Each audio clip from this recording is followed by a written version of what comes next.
Hello there once again. Welcome to the Art Block with Ann and Derek. I'm Derek, and this is Ann. Howdy. Welcome.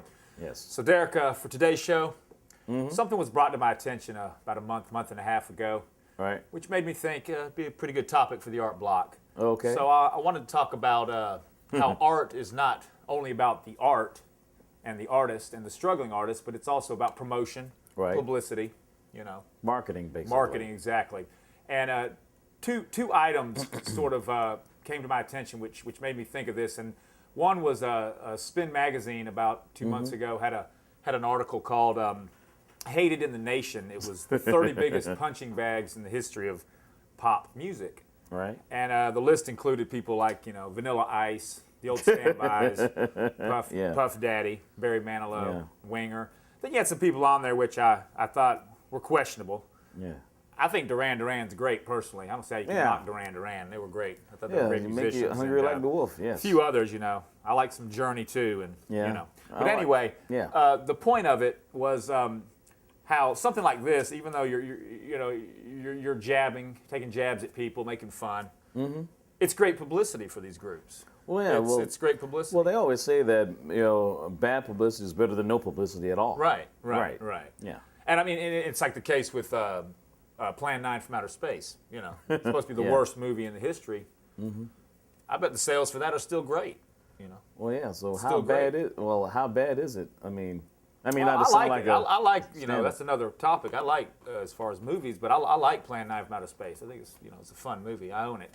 But these bands, this list comes out and you have these people on here. Well, what about the Monkees? I mean, Right. I mean, granted, they were a TV band. They were a fictional band based on a television show. Right. They weren't really a band per se. They just happened to play characters Right. in a band. And no disrespect to David Jones, rest in peace. One of their biggest hits was "I'm a Believer," who was, written by the great Neil Diamond. Right. Yeah. Right, which is interesting fact too is the band Smash Mouth is on this list and they did a cover of "I'm a Believer." Yes. Remember that? Yeah, so from you got Shrek. the Monkees on here and you got Smash Mouth. So but yeah, I think this is still great publicity. Especially for bands like Smash Mouth, who everybody's forgot about, or Matchbox 20, Candlebox. Yeah, there's a Casey and the Sunshine Band. Now, see, I like Casey and the Sunshine. Well, Band too. yeah, they're not a bad. But that was my youth, So. Yes. So then also, it brings us to the Music Hall of Fame. Oh, And I'm not yes. referring to the now defunct Georgia Music Hall of Fame. I'm talking about the big one in Cleveland, the Rock and Roll Hall of Fame, which, again, do they really honor those that should be honored? I mean, of course, there's many bands and groups in there that deserve to be honored. But aren't they forgetting and leaving out a lot of good groups? And putting others before them? Well, it depends. It depends. Like for what I've heard, that the only way you could be on there in the Hall of Fame, I mean, unless I'm mistaken, that you have to. There has to be some type of. You should be eligible. 25 years. 25 years. Yeah. Yeah, a quarter century. Yeah. So And you have to be a major influence, apparently, on the culture, on the music of nowadays. And so, what came after you. And that's fine, and they'll probably get around to these bands that they haven't inducted yet. But it seems like some continuously are snubbed. now, which ones in particular that you're? Well, referring to? I think the Cars should have been in there ages ago. Right. I think Rush should be in there. How long have they been together as a group, though? 60s at least, late 60s, I'd think. Oh, okay. At least, I just wanted to be sure. For sure, early 70s, but I think late 60s at least. And bands like that, just deserve to be in there by now. Kate Bush. I mean, how influential is she? Kate Bush. I mean, Right. any moody, somber female piano player nowadays owes something to Kate Bush. Obviously, in my yes. opinion, right? Is Janis Joplin? I think she is. Okay, I think she is. because there's, I know there should be something that should be in there. I mean, as far as the new genres, I don't know. I mean, I do know at least as far as the hip hop music genre, there's only two so far Right. have been in Grandmaster Flash and the Furious 5, Right. obviously for Right. obvious reasons, and Run DMC. Right. So And Public Enemy's day is coming any minute now. Oh, I yeah, feel that and they deserve because to be. because They it deserve would to make be. 25 years for them. Yeah. Right. But the thing about the Hall of Fame too, which I don't really like, is the artists have to pay. You know, they pay to go to it and be inducted. You So you have to pay a fee, which was Like which a was- country club or something. Yeah, exactly, which was one of the main problems John Lydon had when the Sex Pistols were inducted a couple 3 years ago. Oh, okay. He sent somebody from their camp sent this letter unsigned, bad mouthing them, saying we don't want to show up at your whatever, bleep bleep. You know, Oh, okay. we're not paying you money to have a table to honor us. You know, which was all in the vein Wow. of the Sex Okay. Pistols anyway. You know, snub see, the authority I see. kind of thing. But yeah, I think it's kind of ridiculous. It is sort of a but it's all again publicity. You know, of course, the minute they release these 5 to 7 acts every year that are the next inductees, you know these record sales shoot up. You Oh, know, yes, people, yes, without a doubt. wait, they're in now. Let me go Without buy a their doubt. stuff. And that's what I'm getting at with this list too. Is even though they're being mocked and made fun of, you know, I'm sure after that came out, that issue of Spin magazine came out, these sales went up for all these guys and ladies. Sure, you know, I'm sure. I'm Is sure Genesis Christopher- is Genesis in the Hall of Fame? They are. Okay, are. good. But it's nice that you bring that up but Peter Gabriel's not. Oh, You know, Peter Gabriel was with Genesis originally, and I think Peter Gabriel's another good artist. You know, Oh, yeah, solo yeah. artist, and No doubt. he's not in it either. And so you know, shame. it is. But so again, your opinion is. Are you fine with that? Are you fine with that part of art? Well, it's The, not about fine. I mean, like you said, it has to be how influential these groups are. And, I mean, obviously, groups like the Rolling Stones, definitely worthy. The Beatles, definitely worthy. Long time coming. I mean, Right. the Ramones are definitely. They're in. Yeah. REM and U2.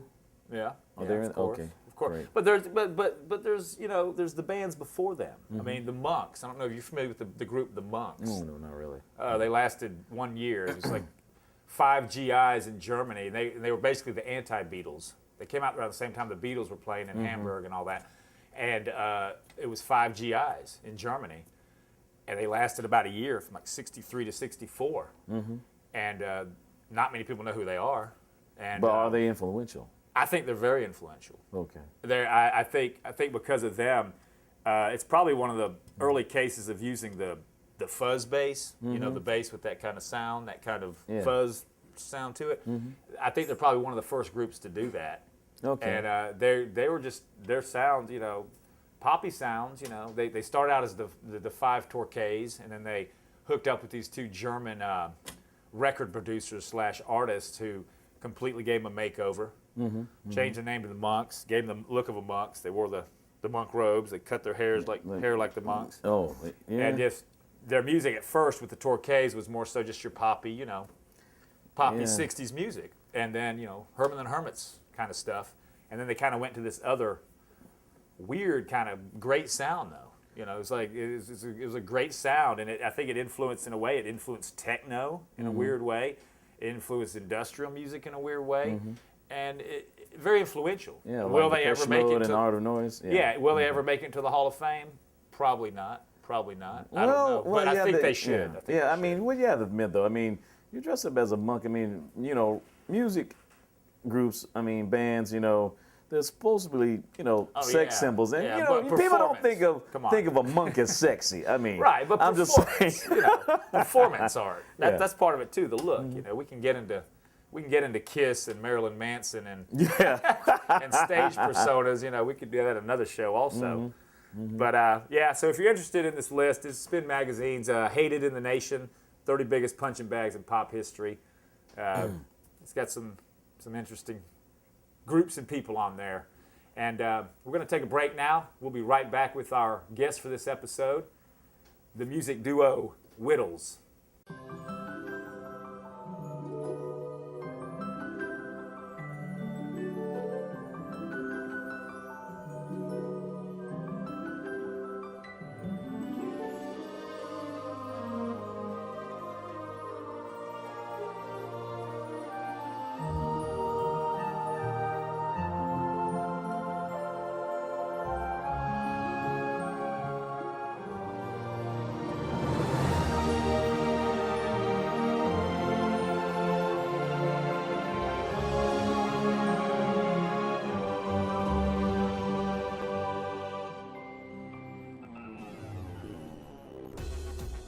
Roasted Cafe and Lounge is a wonderland of great coffee, tasty food, good people, and fun times. Come in and try our world famous date shake. We also offer beer, wine, and alcohol, as well as many flavored tobaccos to try out in our beautifully made hookahs. Curiouser and curiouser, Roasted Cafe and Lounge, located on 442 2nd Street in downtown Macon.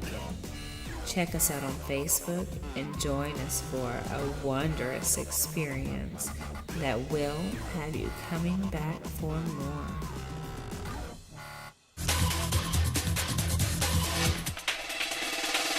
And we're right back at the art block. And apart from my hoarse voice, and just want to bring our new guests for today, Whittles. And you had something about the list. Oh, yeah. Well, back. first let's welcome Whittles here, Blaine Whittle. Yeah, thank you very much for having us Rapper. on, Ant. Hey, Thanks for coming. Derek. All right. All right. Tell us, It's a good thing All y'all right. are doing here. I'm Right, glad to thank you. participate. well, you know our topic, and before we get into the history of Whittles and music, your music career in general, what do you have anything to say about our topic as far as the publicity side of art and the, I guess the bad publicity is good publicity? I don't know, or Well, like most things today, it's all about the money. Yeah. And Yeah. the commercial trumps the art many times in many different ways. I guess my feeling is that you have to accommodate it to the extent you can, but the trouble is you don't want to lose your authentic voice of whatever it is you're trying to communicate, and that's the struggle for the artist today with this system that we operate Right. under. right. So, So, tell us a little bit about the history of Whittles or yeah, Whittles. other musical groups you were in. Well, no, it's only been Always Whittles. been, right. I started writing songs when I was late. I came to the guitar and writing late. I probably didn't really start playing or performing until I was about 27. And I'd been just an avid listener like you, and so I had a lot of musical, ears for music. I mean, I've been listening, growing up in Macon, seeing the Brothers in the Park for free, that kind of thing. Right. All of it stimulates you to action, eventually Right. somehow. And the band formed in New York, 1983 when I was living there. I had met some people on the job that I was working. They were musicians, and I told them that I wrote some songs, and they wanted to participate. And it was really great. Living in New York is great because if you've got songs that people like, you can get incredible musicians to play them, because most of the musicians in New York are stuck playing cover shows, or they long for original music in any form, and if they like it, they're willing to work, for next to nothing, because it's a Right. joy for them to interpret your music. Right. So that's after I left New York. I mean, when I got back to Macon, I hadn't picked up the guitar in about 18 years, and I had this group of songs, and my friend Rappa here, the great venerable Rappa, made me pull them out and started. Right. He said, "These sound good on demo. Let's work them up." Right. So that's what we did, and we've been chopping away now for 3 or 4 years here, and we're finally getting someplace with it, and Right. we're happy where it's at. So Rapper, you weren't with them in New York. No. In the early days of Whittles. He Okay. he visited me in New York when he was on tour with Jupiter Coyote. He Right. was their percussionist extraordinaire for several years. I on remember the that road. group. Right. And All right. Yeah. we got to know each other. Well, we kind of knew each Right. other before, but in New York. And so before you were a four-piece in New York. Yes, well, actually 5-piece at one point. Five-piece. It was myself, and I kind of did a different approach. I had 2 women lead guitar players, which kind Right. of took people back. And I'm not, I'm a rhythm player, Right. but they could really sail. And, Right. and Right. we put together a strong band around these songs, Mm-hmm. rock versions of these songs, and we played like CBGBs Yeah. and That's what I was about to Tramps bring and, up. Right. and Bitter End and several different shows up there Right. at different places back in the day. Right. Did you ever record any albums? We never recorded any records. I've got demo tapes from the board at CB's, that sort of thing. But Right. we had a couple of labels sniffing at us at one point, and none of that ever happened. So as the personnel changed, I ended up finally with the trio. Right. And it was myself, bass and drums, and the bass player was like Jaco Pastorius or something. Right. So he filled out all the gaps, you know. Right. So, Right. So, Rappa, what did besides Jupiter Coyote, what other musical groups were you a part of, or when did you begin your musical journey, I should say? Oh, I played when I was a kid. I played drums back then, played in the high school jazz band, all kinds of stuff. Right. Garage bands back in the day. And picked it back up a little bit later in life, and I've played with all kind of projects since then. My main passion is playing Cuban rumba music. I played with a group out in Boulder, Colorado from time to time. And I played in Latin jazz bands, and just pretty Broadway. Right. So, what was y'all's take on the scene, the music scene in Macon now? Because you brought up the brothers, and I'm happy that there seems to be, resurgence of interest in activity, and the youth, the bands that are happening here just truly inspire me, and were part of the reason why I said, well, why not? Right. This is really exciting stuff going on, and It's gotten really good since we started playing. Yeah, sure it has. So, you are though working on maybe putting out your first album, right? yeah, so I mean, why As a not? duo, And, right? We're Right. happy with where it sounded. We hope to be on the road with some of this stuff soon. And How many original songs do you have? I mean, I got other than the ones you already had back in '83 with the Well, New York lineup. they're all the same songs. And Right. what's been happy for me to discover is that they seem to hold up. Right. Okay, they don't seem. So you haven't written any new I've ones got lately? about 3 new ones. Right. We're going to be playing 2 new ones today, Right. actually. And I'm just getting back into the songwriting groove. That's a. And those songs they're from the original demo tapes that you made that were unreleased? Yeah, well, so most of them are. Yeah. Okay. I got about 28 originals we're working with. Right. And y'all do a great version of the Kinks. We got some, Hey, we got some I good love that. covers. We cover strictly only like the Kinks and Quicksilver Messenger Service. So Good choices. Good choices. Yeah, very good. Okay, well, we're going to take a quick break, and we'll be back with Whittles performing here on The Art Block with Ant and Derek on Macon TV, WPGA.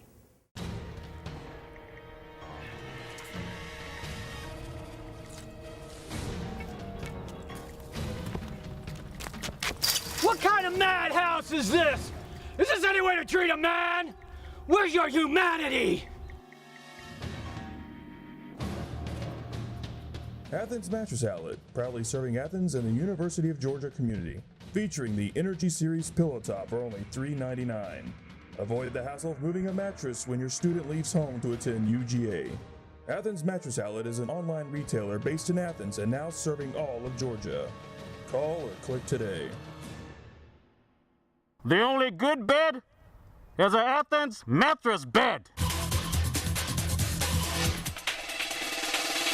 For the first time performing here on the Art Block, here is Whittles. this song is called "Dressed to Listen."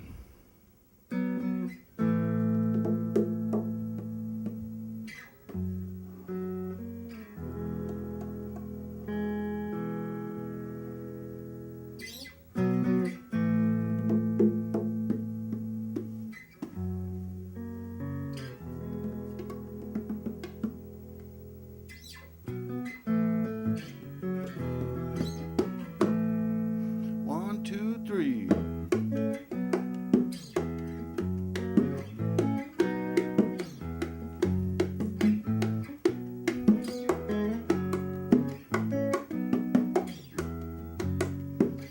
I'm dressed to listen. I'm dressed in style.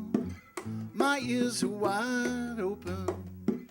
My eyes see a mile. I'm dressed to listen. I see you are too. Please look at me and say, let's find something to do.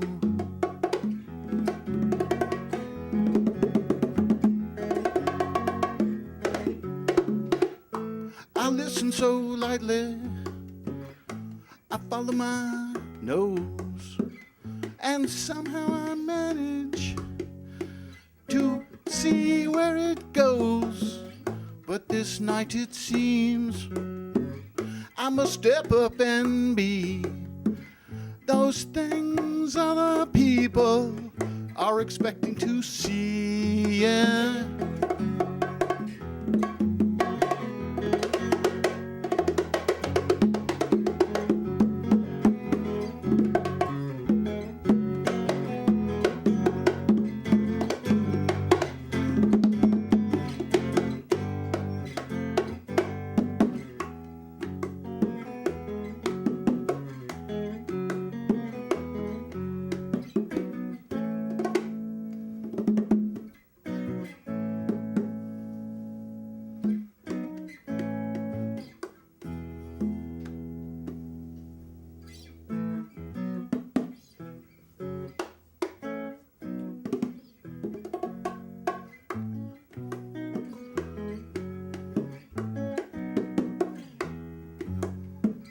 Listening is easy, something I must do.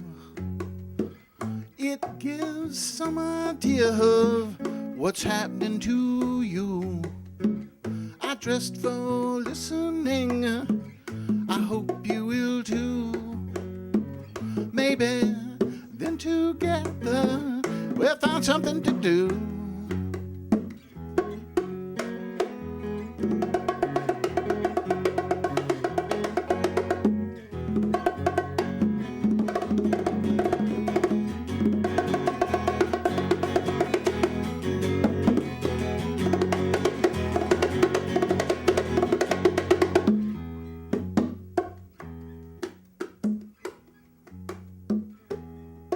There must be something we can do.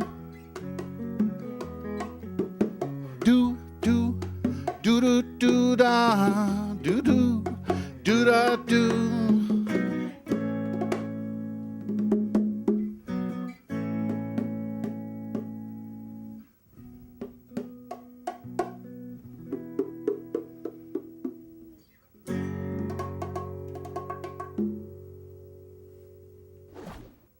That certain year.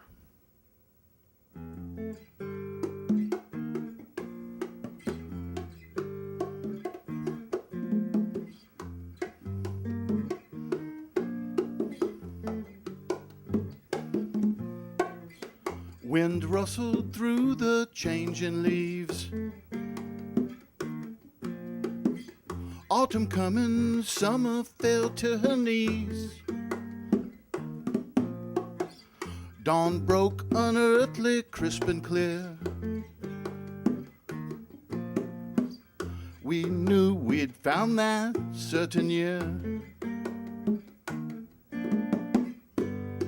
We talked about the way so many times the world would change and speak directly to our minds. Somehow we all would know the righteous point of view.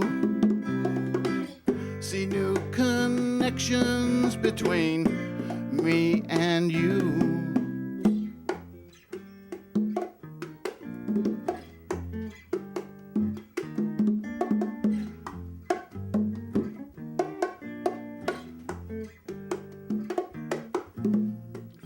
When the signal's soft as a baby sigh, like the blue encircled our earth in the sky, love's vision conquered our human fear. On day one of that certain year, our spirits tumble gently into brown and green. The concrete crumbles, causing more light to be seen. Dreaming is easier than it has ever been,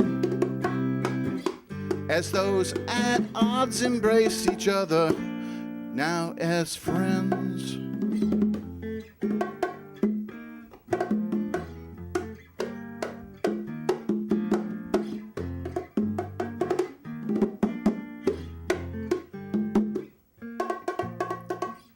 Yes, it's true, war is over now. Funny, but no one seems to care. Like a flood, perhaps the final tear. There's no holding back that certain year. We talked about the way so many times the world would change and speak directly to our minds. Somehow we all would know the righteous point of view. See new connections between me and you.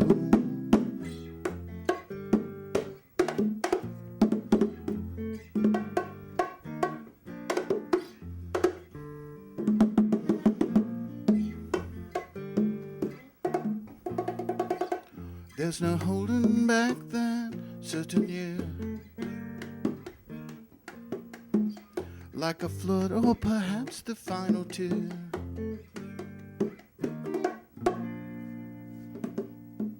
The moment that I laid eyes on her, I was hooked. She had a glow that said, I'm here, I'm waiting, speak to me, look at what I have to offer. As my eyes scrolled down her sleek, inviting, and provocative frame, I realized that this was no middle-of-the-road dame. She supplied opportunity, character, security, and a healthy boost to my ego. She had me coming back for more.